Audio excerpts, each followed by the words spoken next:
By now you might have noticed that I'm really passionate about environmental education, and you may be wondering how I got my start. Today I'd like to share with you what environmental education means to me.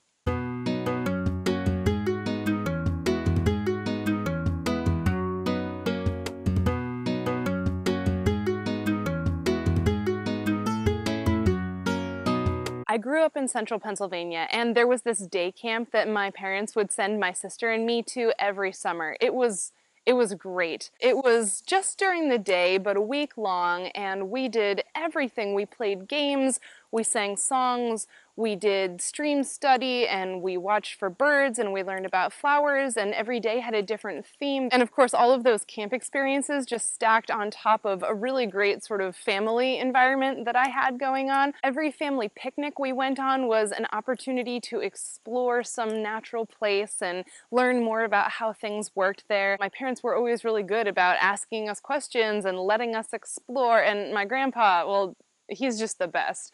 I would go on hikes with him almost every weekend, and he would drill me on the trees that I'd learned to identify, and he took advantage of every single teachable moment possible. Hiking with my grandfather, and also now hiking with me, is an experience of stopping and starting. We'll walk, and then all of a sudden somebody will see something, and we'll have to stop and talk about it, and look at it, and take pictures, and then we'll start walking again, and then there will be something else to look at. I always loved that my family was so sort of organic in the way that the environmental education happened, because it was just always happening every time we were outside. So then it was time for me to be going to college and deciding what I was going to major in, and my mom was so good. She asked me, "Sheryl, what is it that you love to do?" It was hard for me to sort of verbalize it at first because I love lots of things. I have a lot of different interests, but at the end of the day, it came down to this. I love teaching people about the environment. I love connecting people to nature. I guess it's no surprise, considering all of that background, that I wound up being so passionate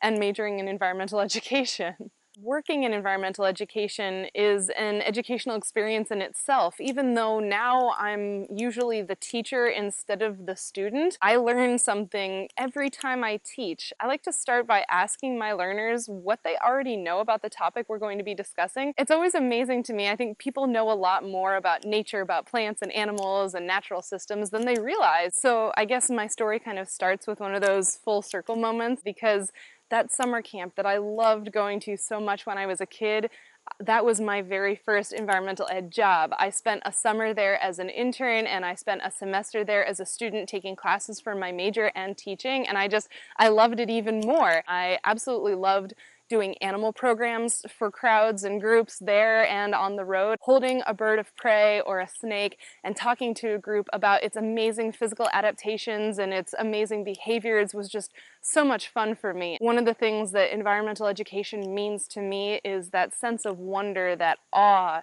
that a group gets being able to sort of be face to face with an animal like that. Another great experience I had working at that same nature center was stream study. So I'd always loved stream study when I was a kid.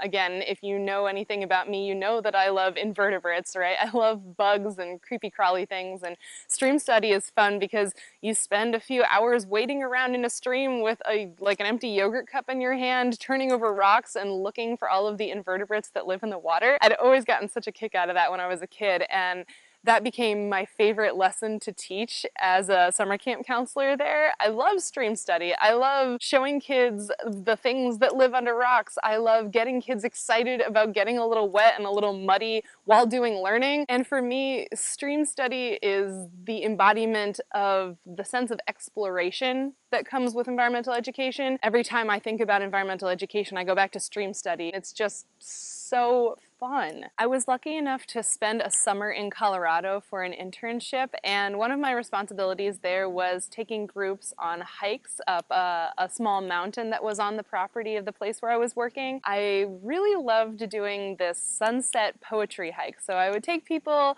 up the trail, and at certain points we would stop and sort of look out at the view, and everybody had a notebook, and we would write little bits of poetry and share them with one another. The hike ended at the top of the mountain to watch this beautiful Rocky Mountain sunset, and everybody would write one last poem, and then we'd follow the trail back down in the dusk. That was a lot of fun for me because that hike and that sort of activity appealed to all ages, so it was a good reminder that environmental ed does not stop when you're not a kid anymore. Environmental ed is for everyone, all ages. It's about a sense of beauty and inspiration that comes with spending time in the natural world. But I don't want you to come away with the impression that environmental ed is always fun and easy. Sometimes it's hard. Sometimes it's rough. I spent a summer in the Adirondacks working at a sort of traditional summer camp. We were on a canoe trip with some portages, and anybody who's never carried a canoe before has no idea just how rough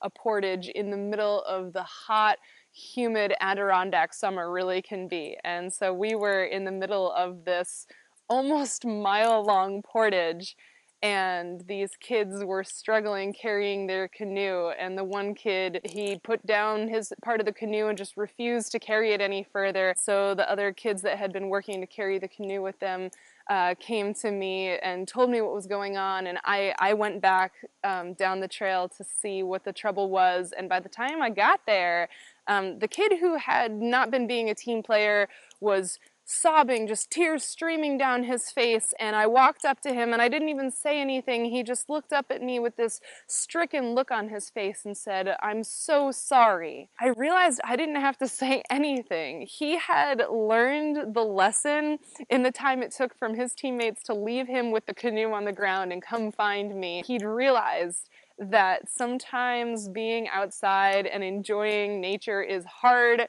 and you have to put some work into it. He needed to take responsibility for his actions. That was an amazing, eye-opening moment for me. I don't think I'll ever forget that kid or that situation. Yeah, environmental ed is hard, and being there to help facilitate people learning some of those really hard lessons is a real gift for me. Sometimes those hard lessons that you help people learn when you're teaching environmental ed aren't even what people expect they're going to be learning. I was lucky enough to get to facilitate some team building for a group of young men that maybe didn't have the best start in life. We talked a lot about how they competed against one another in some of the team building games when it didn't wind up helping them. Perceived competition, that idea works in those team building situations, but it also works in sort of the larger frame of environmental education. Lots of people act like we're competing against one another for resources, but none of this is actually competition. It's all in our heads. What we need to be doing is sharing resources with all other humans and with the other organisms on the planet. That's the only way for all of us to be successful and all of us to win. And that sharing gets easier when people have a deeper understanding of things. I spent an amazing year and a half working at a really high quality aquarium,